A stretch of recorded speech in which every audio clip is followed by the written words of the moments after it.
Just before you came in this morning, we were really, really worried. I still want to go back to that New Year Eve Mass, because it will be a shame on us as a nation for us to note that some churches are not going to hold that Mass.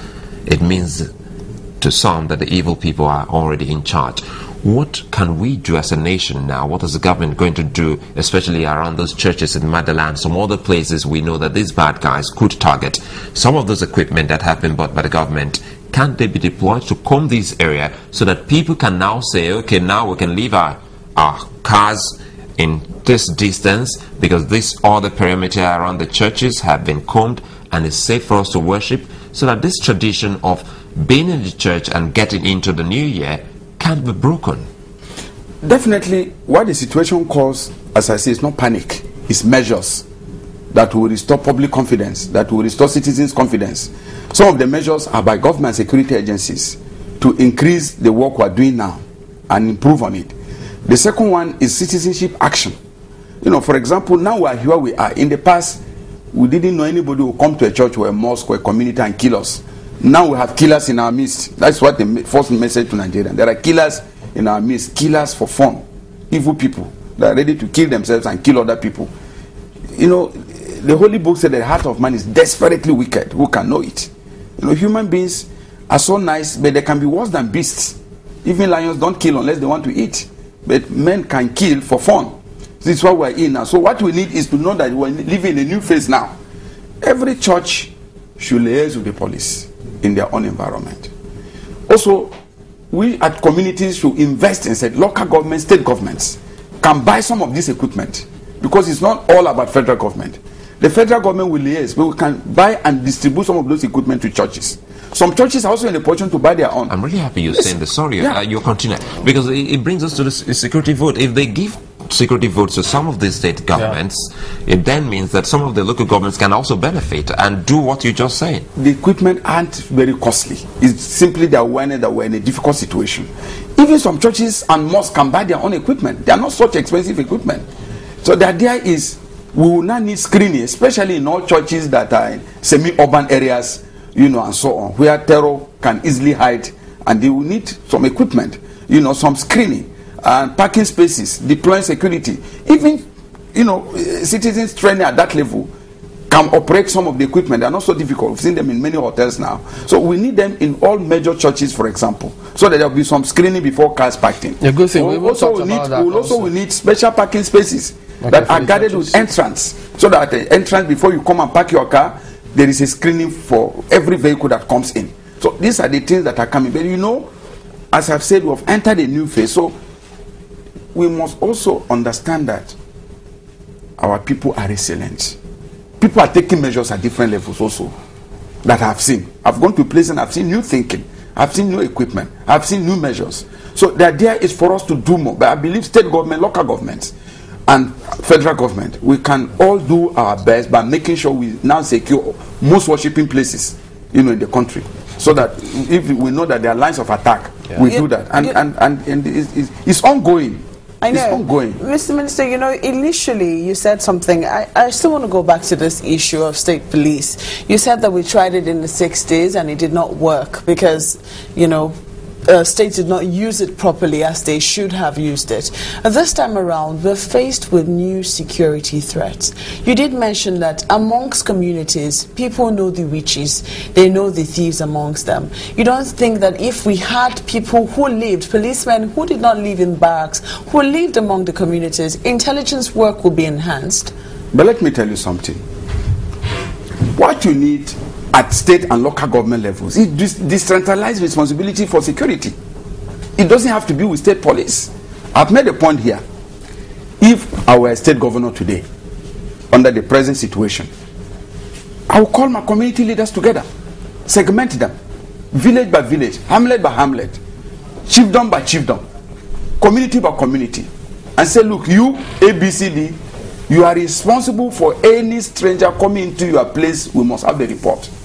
You traditional rulers and your communities, you must have regular meetings to detect the movement of strangers, and including your sons and daughters that you do not understand. Give me their roll calls. It is possible to do this. You don't need a state police to do it. The police, as we presently have, are located in most hamlets. What police stations in all those places? And police commissioners in states respond, and they are responsible to their state governors. So we are worried about the maturity level because, as I've told you, Boko Haram is an outgrowth of a political group that was set up to fight for an election. Do you think? Now, excuse me. Do you think that if you now if you give such a person a responsibility now to set up even a police that he owns, what will be the consequence? All right, so we are worried. The headlines. We are not ruling it for all the future, but we believe in future it may be, but right now we are worried. Assuming they had been made into a legitimate force like the police force, a police force in the state, do you think you could ever have grown into becoming a terrorist? I don't know why we keep thinking that the problem is because there is no state security. No, I'm just asking. Is it possible that assuming they were a legitimate force, for instance, the militants in the Niger Delta, you said they used to be thugs, assuming they were a legitimate police force, could they ever have had the luxury of becoming a militant group?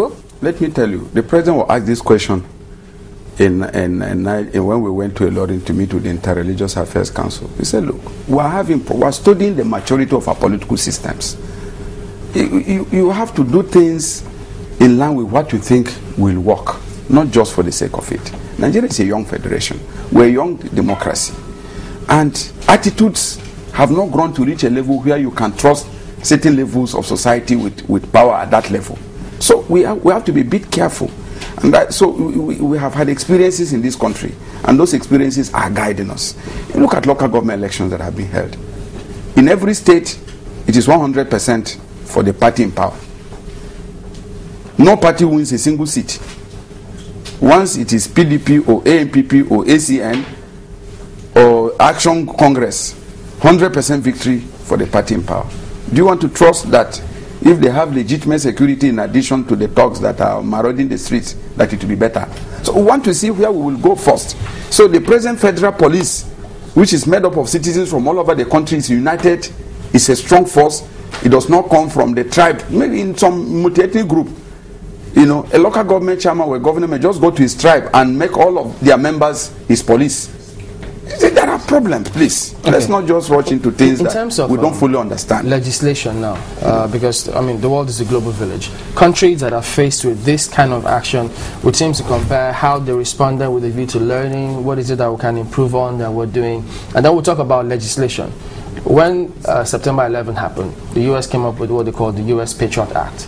And so that act means that they can also intercept, they could go in, they could hold suspects. I say, well, what are we doing about our laws? Those who are caught, what kind of laws is being made to ensure that terrorists are punished, not just for 3 years? I believe within our present laws, you know, the criminal code, for example, in northern Nigeria, the penal code in northern Nigeria, and other federal laws, we have sufficient provisions to deal with criminals. The idea is to enhance our intelligence capacity to apprehend and arrest them and put them on trial. So you remember in the United States there was also a backlash. You know, people also didn't like some of the laws that came on board because of citizenship rights and freedoms, and that is why America formed Guantanamo Bay in Cuba, where it has no constitutional, where its constitution does not operate, where its law do not operate to handle some of those criminals that they arrested internationally because they could not have been tried under the laws of the United States. So there is a level where we can go and we'll use the presence of terror to harm citizens' rights, and that can also backlash. But I think we have sufficient laws on ground now to deal with anybody who is found to be a terrorist or a criminal or an armed robber or a kidnapper. So the idea is to enforce the existing laws we have, not necessarily to create new ones. And then for citizens, wherever they are, whatever you can do at this moment to help the security situation in your family, in your community, in your church, in your mosque, you know, in your state, do it. You know, so do it. Whatever legitimate thing that you can do that is lawful, particularly in partnership and cooperation, do it. I think we're making headway here. Let me give one example. Even with all the crisis in Jos, there are communities that didn't join. Christians and Muslims met, set up joint security operation to monitor every new entrance into their community, and they have maintained their sanity up to the moment. So that is the kind of partnership that is required, you know, for us to defeat terror. Allow me comment here, Mr. Minister, the issue of all of this, I think, looks like we're getting a headway, because some people have been asking these questions. If we believe, just the way you've highlighted, that some of these people actually came into being through some political affiliations, setting up some of these bodies, by now, is it impossible for government to have uncovered who actually set these groups up? A lot of things have been done. So that we can now say, if Sulaiman was the one who set up maybe Boko Haram, I don't want to make a proclamation. No, we're not mentioning names, but yes. Isn't the government aware that, okay, now that we know that these were actually groups sponsored or used by some politicians? The origin of the Boko Haram is well known to many Nigerians. Some of those people have been detained and questioned by the police. Investigations are ongoing. So, like I said, it's not good to make a proclamation on TV, but a lot of work is going in that direction. Then about the toll-free lines, I did mention, Nigerians are saying that you haven't told them if we have a universal line. It's not about the networks now, maybe all the network providers, the GSM companies or the NCC. The one that the country has, especially maybe from the information ministry, we can now say, call 111. Everyone, it's a uniform number that we all can call. If we don't have that, so that we know if we're likely to get that in the new year, because this truly will help everyone. Like, for instance, in Lagos now, a couple of times we've seen accidents on the road, and everyone would just be calling 767. Sometimes when you call, they will tell you, someone has already called, or is it the same accident and so at so point? So we can have something like that. We will, and there are both with the police, with the SSA, there are lines. Maybe what we need is to advertise those lines more to Nigerians, take up newspaper pages to talk to them on radio and so on.